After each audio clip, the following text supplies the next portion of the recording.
This Monday, a section of women activists took to the streets of Kampala to protest against, among others, the continued inadequate daily allowances being given to them by their husbands, commonly known as Kameza money. On Kameza, so that we get what you want.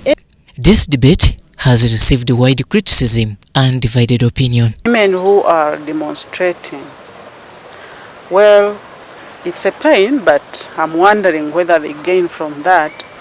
It could be, yes, but you see, family in terms of the right to privacy is sometimes that everybody respects. According to Sam Sendiwala, a men's rights advocate, gone are the days where marriage partners was not only a matter entirely left to both parties, but to other family members. Those days they used to guide, they used even to help you get that woman from a particular family. Nowadays we hustle our way out to get these wives. The problem is we are not talked to, we are not following the family structures of how to choose a partner. It is also urged that the transitioning world now calls for adjustments for stable families. 50 or 60 years ago, boys were given preference to girls in terms of access to education, access to resources. But we are seeing things change, especially when this constitution of the 1995 came into action, where they introduced the concept or the principle of affirmative action. A woman needs to help out. A man needs to know his responsibilities.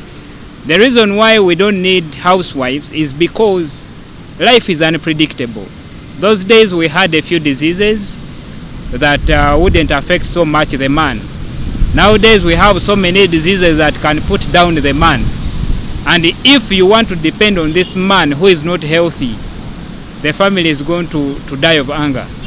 Among the questions which women need answers to their spouses is why they come back late home or never. The reason after work a man says, let me go catch up with my colleagues, my friends, they take some beers, they want to go home, and many of them, by the way, when they reach their compounds where they sleep, they just bend on the car seats. They sleep in the cars because there is trouble in the house. There is trouble in the house. There is a fire burning in the house. So men are also emotional. They also have feelings. When you keep on shouting at them, doing this, even thinking for them that they have been with other women, and so sometimes it is not the case. It is pointed out that such conditions and others are making many men look at marriage as the last option. Because you no longer have youth who are looking forward to a family. You have youth who really think that they don't want that kind of responsibility, particularly boys.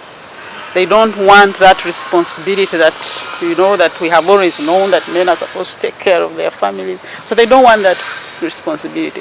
Actually, what most boys now are doing, they just impregnate one girl, they give them a child, they impregnate another.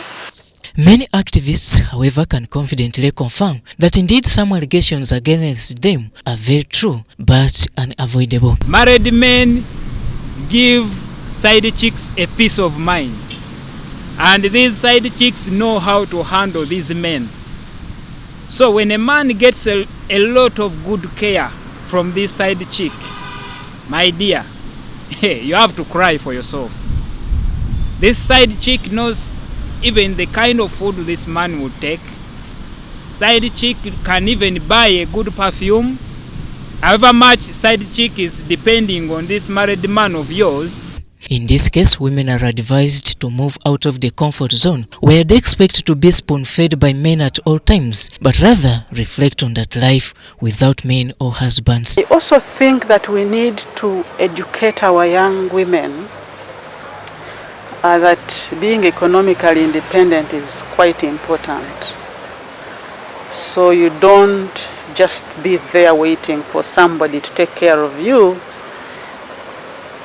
And then if in case they don't, then it becomes, your life just ends like that. So Makerere University lecturer from School of Women and Gender Studies, Dr. Nensima Annie, alludes that money has totally shifted loyalty among partners. Even when we are talking about gender inequalities, for example, you realize that the big issue is really about money and poverty.